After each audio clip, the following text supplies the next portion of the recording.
دوسرا میرا سوال ہے، چیز تو طے ہو گئی کہ مین کلپریٹ تو یہ خان تھے جی. تو دوسرا، کیا آپ بنگالی پاکستان سے پیار نہیں کرتے تھے جب آپ وہاں گئے ہیں؟ جی، بنگالیوں کا جو طریقہ سوچنے کا ہے نا وہ مختلف ہے. پنجابی ہمارے تھوڑی لڑائی ہوئے ہمارے گھر چلے گئے، وہ جب ایک چیز پہ اڑ جاتے ہیں تو اڑ جاتے ہیں.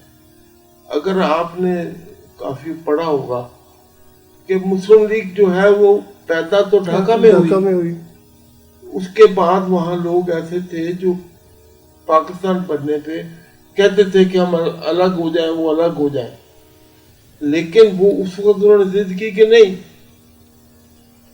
بالکل ہم دونوں کو اکٹھا رکھیں گے. وہ ضد بھی ان کی تھی.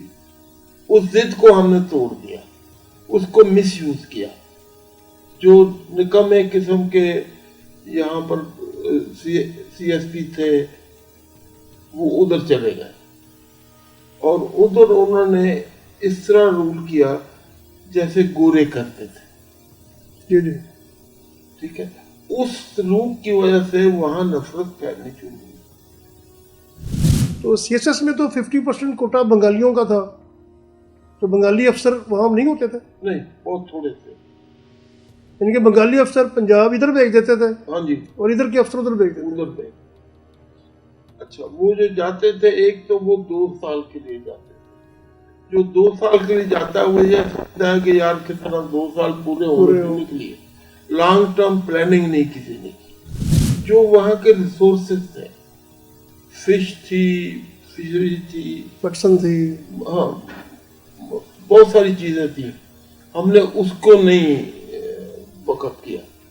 ان کو یہاں سے فیڈ کر سکتا ہے، گندم یہاں سے چلی گئی، چاول یہاں سے چلے گئے، تو ہم نے اس کو ایک لوور سٹیٹ بنا دیا.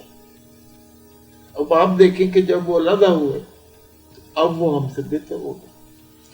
ان کا ایجوکیشن ریٹ بھی تو ہم سے بہت زیادہ تھا. ہاں، لیکن ایجوکیشن میں ایک پرابلم تھا.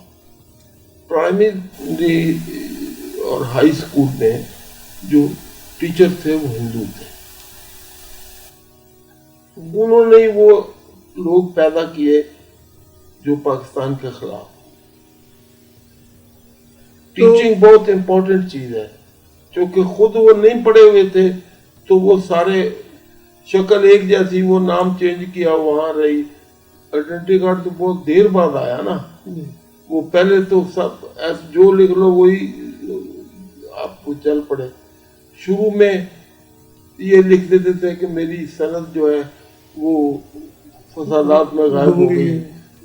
تو وہ وہاں پہ اس طرح کی چیزیں بہت زیادہ ہوئی، یہاں بھی ہوئی.